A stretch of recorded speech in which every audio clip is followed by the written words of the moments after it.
Welcome to the Saturday Morning Block Party Podcast. I'm your host, Norbert, and today we're talking about the Boondocks.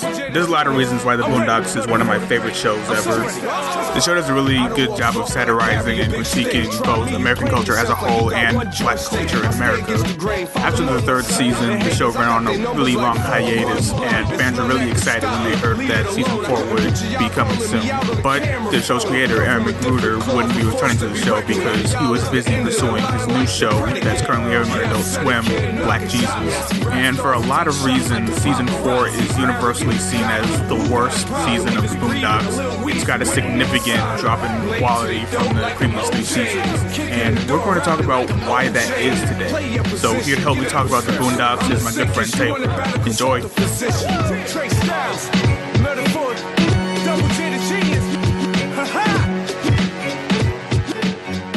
And like I said, you paid attention to a lot of the stuff that most people wouldn't notice. I noticed the pretty obvious, annoying things, such as in the first one, Granddad was taken down by a hit to the knee because he has a bad knee. And in the newer one, in the season 4 episode, he takes a hit and ends up breaking cement, breaking the actual road that he's standing on, and walking it off like a typical anime character would. It's become a lot less realistic, even though in the first season there were unrealistic things, but it was still somewhat in the realm of reality for the most part. Yeah, a big problem I have with season 4 is how over the top it is. Season 1 through 3 of the Boondocks was over the top a lot of the time. A lot of the time, that's the point of being over the top, but they were much more judicious with it. I feel like the creative team on season 4 just felt like, oh, we've got all this crazy stuff happening in season 1 through 3, so we're allowed to do that, so let's do it. And they're not really careful about when they use it. It's a matter of restraint. The original creator actually had a lot of creativity with the way he placed it, and the new guys just kind of throw it everywhere. It's just mixed into the main plot of everything. So let's talk about the homages that both episodes have. Both episodes, before the rematch, one of the characters has a dream, and it's an homage to another franchise. In the first one, Huey has a dream that's an homage to Afro Samurai, and in the newer one, Granddad has a dream that's an homage to Star Wars. So what did you think about those dreams? For one thing, they threw me off when I was first watching them because I didn't expect them to just kind of pop up a little. And the first one made more sense the way it went out because the first dream was Huey's dream. The second one was Granddad's dream. I don't really get why it was a Star Wars dream for him, but the samurai thing made sense. That's Huey's thing. And it kind of gave a little bit more depth to it. It gave a little bit more of a kind of an explanation in the later episodes. The first one it was just a dream. It really didn't make much sense to me. Like you were saying before we started recording, the fourth season dream kind of explained the plot halfway through the episode, and it was a little late. Right. What happens in Granddad's dream is that Granddad is Luke Skywalker and Yoda is there. He goes into the cave. I've never seen Star Wars, but I'm sure that's part of the movie. And while he's in the cave, Granddad fights Darth Vader, who is obviously Stinkmeaner, and cuts off Stinkmeaner's head, and the helmet explodes, and it's revealed that it was Robert in the helmet. And this is about halfway through the episode. It tells you what's going to happen. It doesn't hint at it, it just directly tells you. And I feel like the creative team is giving us a lot less credit than we deserve as an audience when they do that. What do you think? I think so. Because, I mean, it wasn't even the fact that it was Robert's face. It was the fact that it was his face with Stinkmeaner's hair and voice and everything.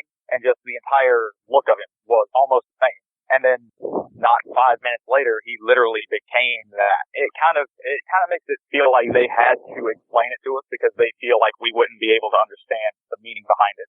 And like you said, it feels like they're not giving us enough credit. It feels like that's exactly what they're doing because at the beginning of the episode, Stinkmeaner literally says that, well, he says something along the lines of the creative team doesn't respect our intelligence because he said that this is a reboot. We're going to do something that we've already done before and just act like you haven't seen it.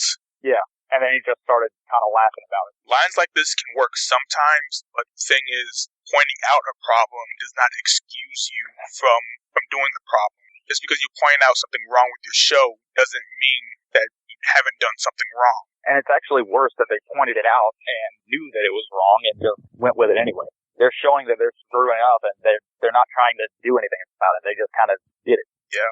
What they're doing is wrong. They know it's wrong, but they're doing it anyway. Yeah. They don't care. Now, the purpose of Yui's dream with Afro Samurai is much better. For one, we get an insight on the character of Huey Freeman. He's very imaginative. He's 10 years old.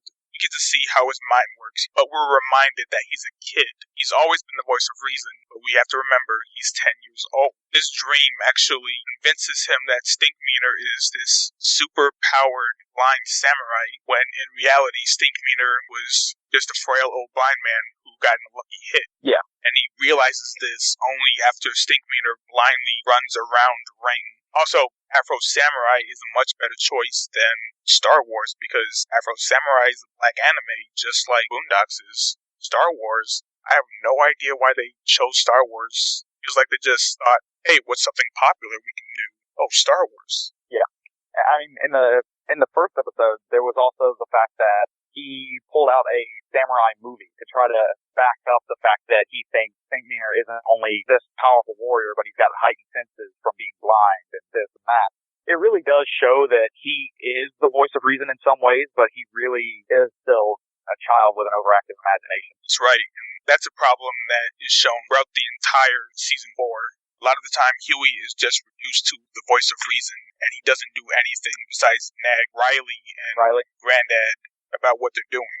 He doesn't really... Usually he just gets brushed off so it seems fine and actually set up the story for the episode. It didn't just kind of throw us in. It started off with a narrative. It was kind of giving us an idea of what the whole thing was going to be about. It gave us some insight on it. It kind of walked us through it. It didn't directly make us feel like we weren't going to know what was going on and we had to have it explained to us. We just kind of got to go along with it. And it was nice. I liked the way the first one was because it kind of gave a few examples of what was going to go on through the episode, and then it gave the whole rest of the episode just the exact same treatment in a way. The whole fight, the cause, all of it made more sense, and it was realistic.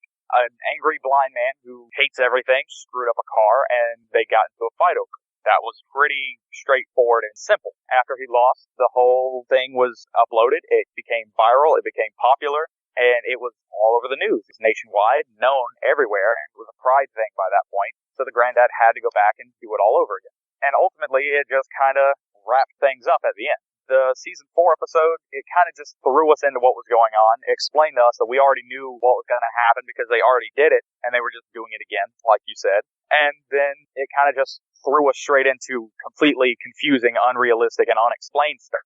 He was a clone who just so happened to be cloned by right between the time of the first fight and the second fight in the first one. I believe it said. I may be wrong. But it pretty much was a whole... it seemed rushed and not really thought out. It turns out he was cloned. He's now got super powerful abilities like he was supposed to have in the first one, supposedly, by Riley's thoughts. I mean, not Riley, Huey's thoughts. He kind of was what he was supposed to be in the first one, which made it unrealistic, and it didn't make much sense. And then Granddad just kind of suddenly could take whatever kind of hit the guy could throw at him.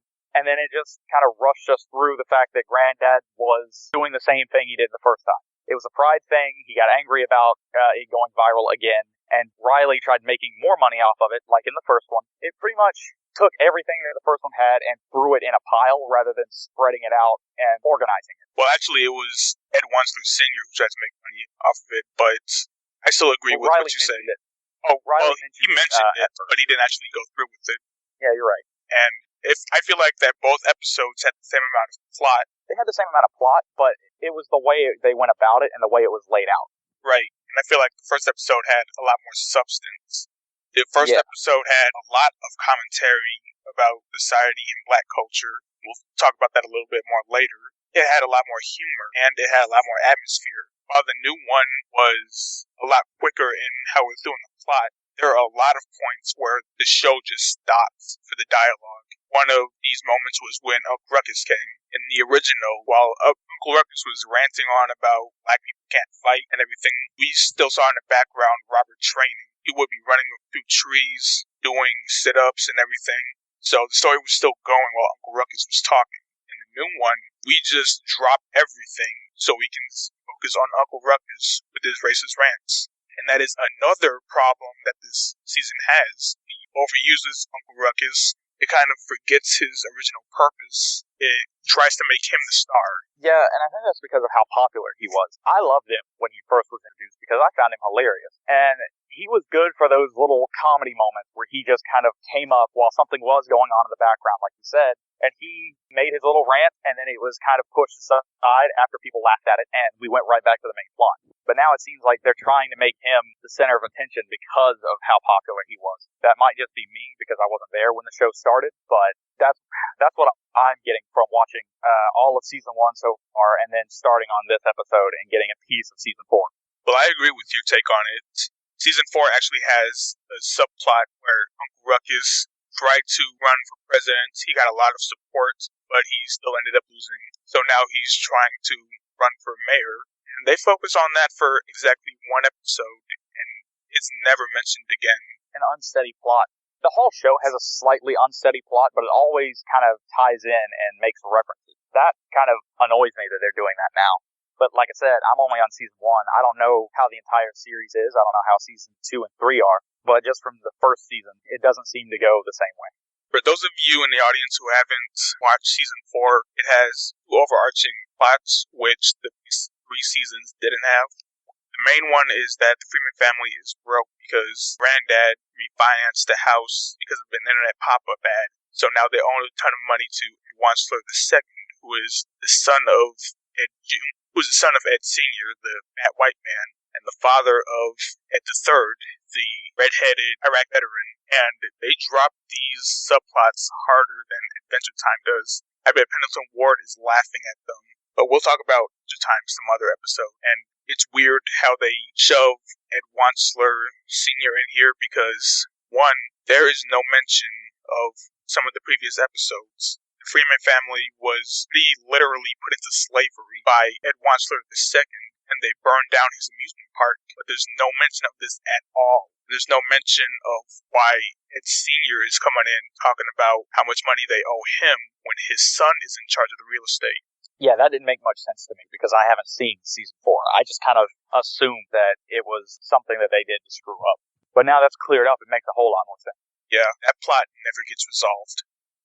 Now, let's talk about the commentary on culture. What did you get out of this? Well, there was only really commentary on the first one's culture. It wasn't really any commentary in the second one. And when there was, it was pretty much casual mentioning, like we should have already known what it was. And by that point, if you watch the show, you do. But it's still nice to have detail in there, like in the first one. It explained a lot of things, and it set the whole mood for the episode. And I liked the way the commentary was. It really did explain what you were going to be seeing. It made everything make more sense, and it kind of categorized those little outbursts and the fights and stuff that we were going to probably continue to see. I'm not sure how much it happens in the rest of the series, but after that episode, I have seen a couple. Like I said, I would probably have a whole lot more to say if I watched the entire series, and I'm going to pretty soon because I've been watching it every time I get the chance. But just from watching those 2 episodes, I can tell that in the first one's commentary, they tried to explain things, they tried to make sense of what they were going to have throughout the rest of the episode.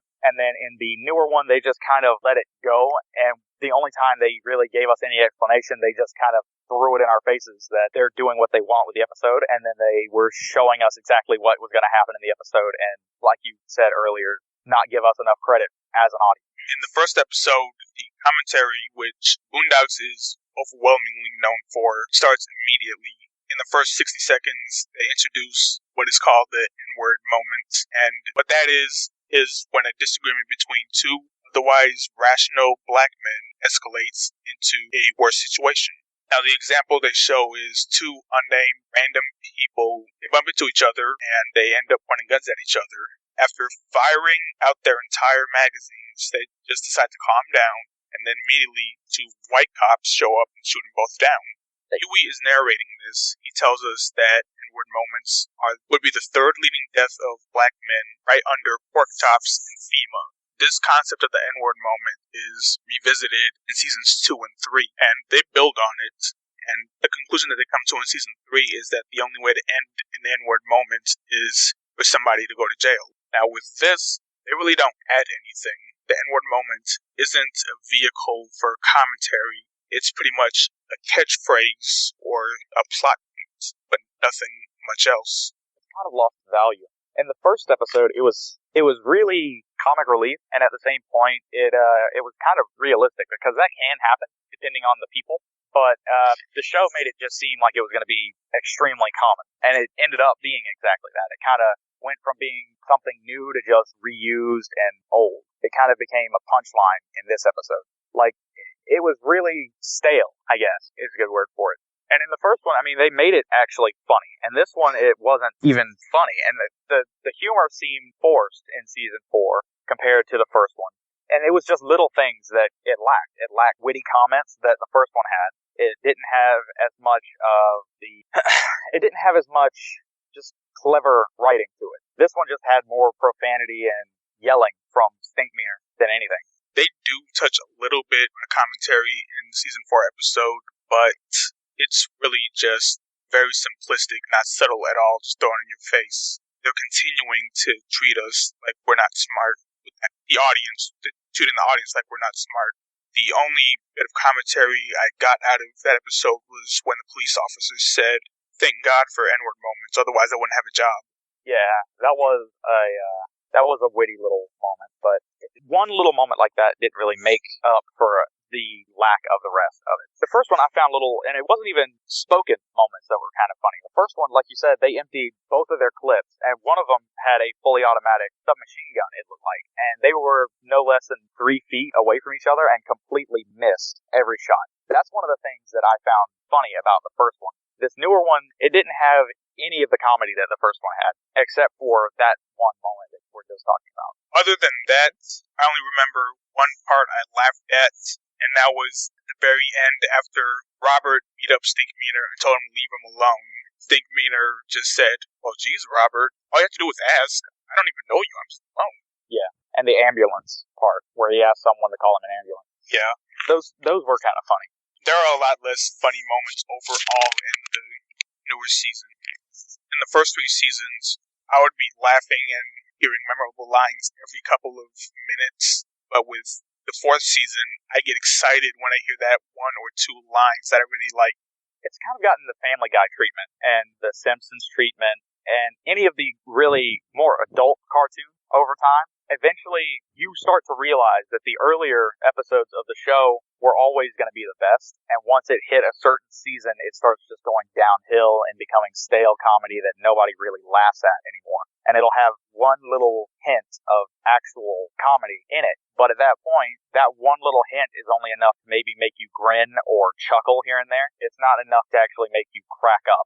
I agree with you on that, and we will be talking about The Simpsons in a WTF Happened to episode in the future, but I think that the way the Boondocks is different from those 2 shows is that it didn't get stale in the way those shows did, because those shows have been milking pretty much the same concept characters for literally decades, whereas the Boondocks has less than 100 episodes. I think the reason that season 4 is the way it is because Aaron McGruder, he is the Boondocks, and he left, so without him, it just isn't the same. It's probably never going to be, because I really enjoy what I've been watching so far. I think I'm just now passing the Christmas episode from season 1 where Riley went after Santa because he wanted his spinning rims that he asked for. That's amazing. That was one of my favorite episodes, especially because of the way it started out. It started out with the little girl, I can't remember her name. Jasmine, preaching in a church just all hardcore about Santa. And a woman fainted in the audience. They started singing in the choir. They all just got really serious about it. It turned out to be another one of those dreams. And it was hilarious. I was actually laughing throughout that whole moment in the beginning. And then when Santa was assaulted and got up and just started, swearing at the little kids, I was cracking up because he just kind of walked out of there like, no, forget this.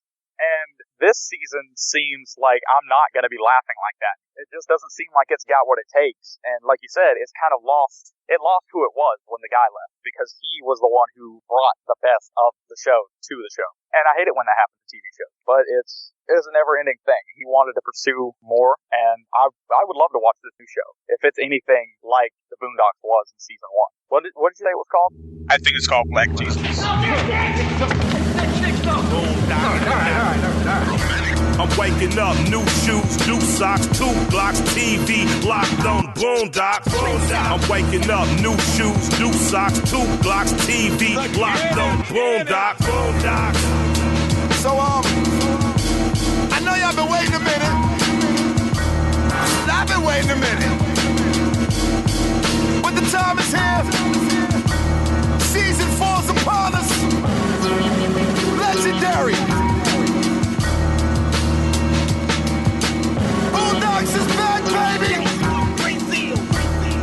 Now, the moral of these episodes is just be rational. Don't try to resort to violence. In the first episode, Granddad loses to Stinkmeaner, and Huey keeps telling him just let it go. You're not going to gain anything from being an old blind man. The entire time, Huey is trying to get him to calm down, while Riley is always egging him on, making fun of him for losing, saying a lot of bad stuff about him. In the end, of course, Granddad ends up killing Stinkmeaner, and he learns a lesson about not letting your emotions drive you to violence, because you could have consequences that you just can't take back. Season 4 episode pretty much undoes a lot of that. It undoes the ending where Robert learns his lesson, because Stinkmeaner's alive and well. He actually is the blind N-word samurai that Huey thought he was. So there's pretty much no point to that last very good scene of the season 1 episode. And what bothered me a lot about season 4 episode is that Huey pretty much portrayed moral as white people do. Not what a decent adult human being should do, but just follow normal white people.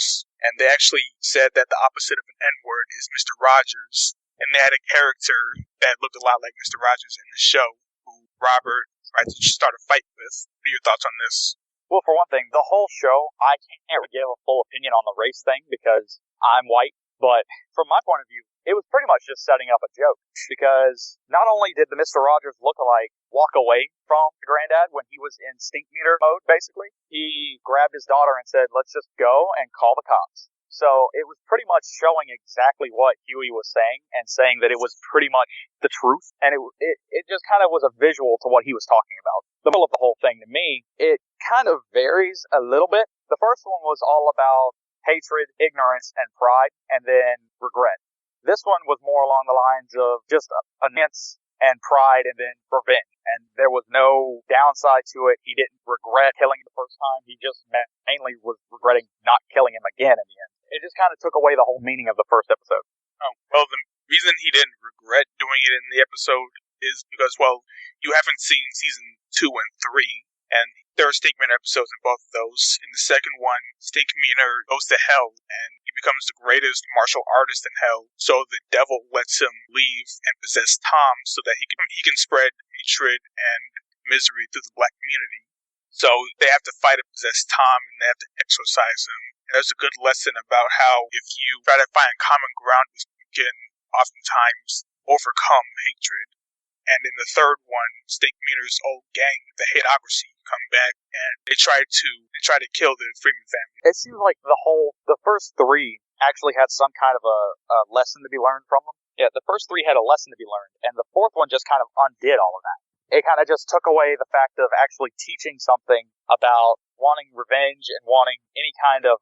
Basically, it tried to teach us that ignorance isn't the answer, to just kind of back down from fights and just, call the police if something is going on instead of getting involved. And revenge is a bad thing, stuff like that. And this new one just kind of did the exact opposite of all of them. There was the voice of reason to it saying that. There was the visual effect with the Mr. Rogers lookalike calling the cops and leaving. But then it really didn't teach anything, because in the end, he still left the clone of Stinkmeaner in a little puddle of his own blood, and they didn't call an ambulance or anything. They just kind of left him there. True. And something that bothers me about that ending is that Robert says that if he doesn't leave him alone, call the cops and get a restraining order. But then after that, it flashes to 3 months later, and Stinkmeaner is outside of their house screaming at them, yelling at him, Robert, why won't you let me in? Why don't you invite your boy Stinkmeaner to dinner? So I guess he didn't call the cops and get a restraining order.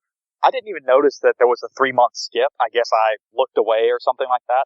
But now that you mentioned that there was one of those little skips in between, it does kind of annoy me too. He didn't do it. And it just shows that he didn't learn anything from the first 3 or this one. He just kind of lets him be.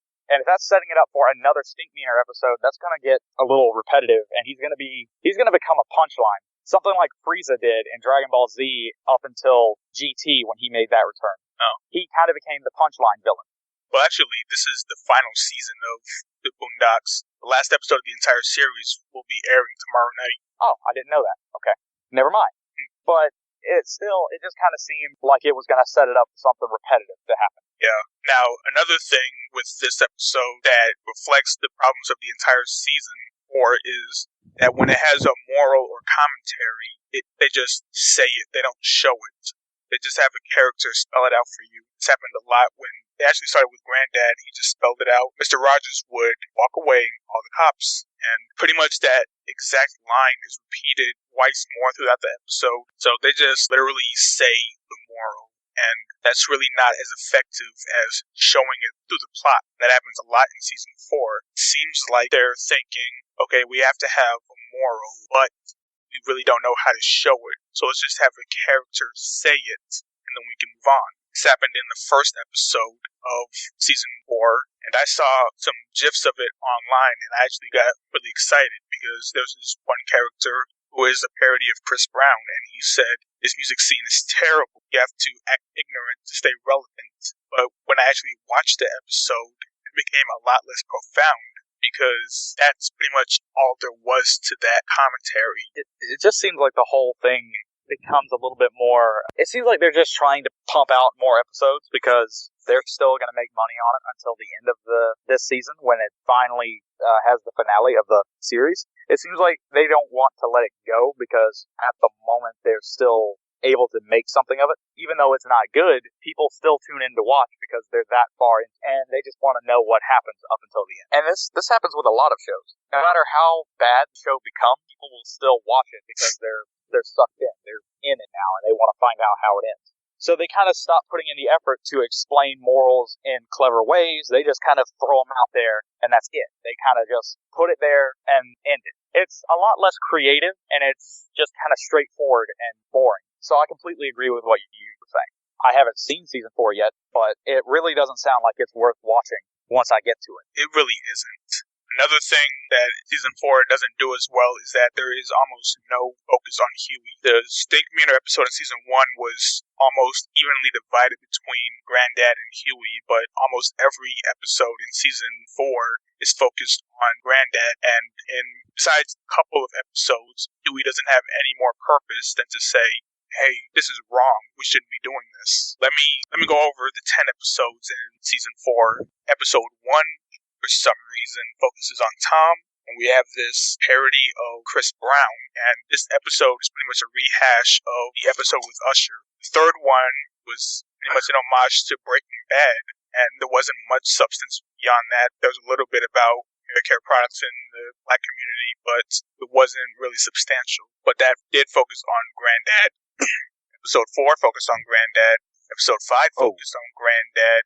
Well, it was actually a good episode, but with 2 overarching story plots, it was really a waste of time. Episode 6, Granddad is a Kardashian. That was a good opportunity to give some commentary on celebrity culture and reality TV, but the creative team pretty much did 22 minutes of Kardashian butt jokes. Episode 7 is a Huey episode, but there's a lot of missed opportunities. It has all the same problems with its morals and commentary. Episode 8 is another Granddad episode. I'm not really sure on when this episode was produced, but it seems like it's supposed to be a parody of the movie Her, which is really weird because that is a really recent movie. Not a lot of people have seen it. And if that's what they were going for, in 10 years, nobody's going to know what they're talking about. And this is, of course, episode 9 is what we're talking about. In episode 10, I have a lot of problems with that, but I'm not going to talk about it since you haven't seen it, and it technically hasn't come out yet. I'm not going to ask how you know what happens then. Well, it was leaked. Okay. I mean, you could probably talk about it, even though I haven't seen it. I don't mind the spoilers, because it sounds like I'm not going to be watching season 4 anyway. I will watch the Breaking Bad parody episode, because I'm a big fan of Breaking Bad, and I would like to see how they do that. But you can go ahead and talk about episode 10, and we can have commentary on it before it comes out, because I'm pretty sure most people who listen to this will have seen it before it comes out, I'm sure most people have seen it before they listen to this, so it really won't be a spoiler for anyone. Okay, so episode 10 is called The New Black. It starts off with some kid at school dancing on a table, and Riley says to stop, that's gay. So the gay community comes down on Riley, saying that what he did was a hate crime, and they're trying to extort the Freeman family. And then Rollo Goodlove comes in to try to help them. Have you gotten to an episode with him yet? The hunger strike? No, I don't think I have. Okay, well, he comes in season 2, so you'll see him eventually. And eventually they get into trouble with the especially able community, and they try to extort. Really, there is a lot I hate about this episode. It's the worst episode in my opinion. First of all, it paints the picture that groups for one, the black community, two, the gay community, the LGBT community, and three, the specially able community, all they care about is extorting people to get more money. Two, Riley doesn't learn a lesson. He doesn't learn to tolerate gays. He doesn't learn why what he said was wrong. And this is something that I had a problem with in the episode. I think it was late in season 2. I don't think you've seen the episode with Gangstalicious, have you? Yes, I have. Okay, well, yeah, in season 2, Gangstalicious is outed as gay, and there's a lot going on. He gets shunned. But Riley kind of goes through an identity crisis when he thinks Gangstalicious is gay. And at the end of the episode, Gangstalicious almost tells him that he's gay, but he decides not to, and Riley's happy about that. And that ending really made me uncomfortable. And I was hoping, when I saw that the gay community was in this episode, I was hoping that Gangstalicious would come back, reveal Riley that he's gay, and Riley would become more tolerant, but that didn't happen. I thought it was revealed to him that he was gay when those guys kidnapped him. Yeah, but it was publicly revealed in, I think, his ex-girlfriend's book. I haven't seen that one yet. I saw the one that I was talking about. But I'll probably finish season 2 pretty soon. It's on Netflix now. Gangstalicious doesn't show up in this episode at all. So this would have been a perfect chance to close his character arc, but it's still left incomplete. If the commentary this episode made was intentional, which I really hope it wasn't, it is some despicable commentary because black community, the LGBT community, and the especially able community are all doing very good work with supporting themselves and each other. But this episode just paints them all as evil. And we also see the return of Rollo Goodlove, which you'll see in The Hunger Strike, one of the best episodes. And since you don't know him, he's pretty much the black hustler preacher.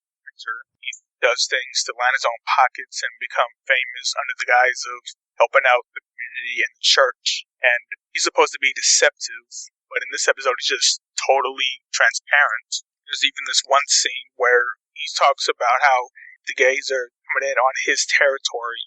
And what really made me mad is that out of this entire season, they made room for a Breaking Bad parody and an entire episode of Kardashian butt jokes. But Trayvon Martin gets one line. That's Rollo Goodlove saying that if Trayvon Martin didn't happen, then he wouldn't get a paycheck. And that just really makes me sick. Yeah. There seem to be a lot of jokes like that. Like the white cop saying if there weren't N-word moments, he would be out of the job, stuff like that. There seems to be a lot of... That's actually different, because that's trying to do commentary on the attitude of our police. But this was just not caring about Trayvon Martin.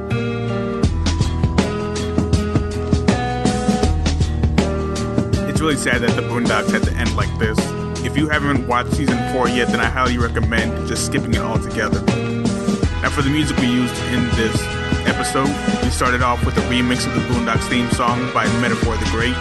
Then we listened to Boonies, produced by The Alchemist, and that's from the Boondocks Mixtape. And right now you were listening to Park Theme by JJ the Genius, which is the song that was used in the episode of The Red Ball, which is one of my favorite episodes of the Boondocks. Don't forget to subscribe to us, listen to us on YouTube, iTunes, like us on Facebook. We are the Saturday Morning Black Party Podcast. You can also follow us on Tumblr at SaturdayMorningBlackParty.tumblr.com, and you can send us an email at SaturdayMorningBlackParty@gmail.com. Thanks for listening. We'll see you next time.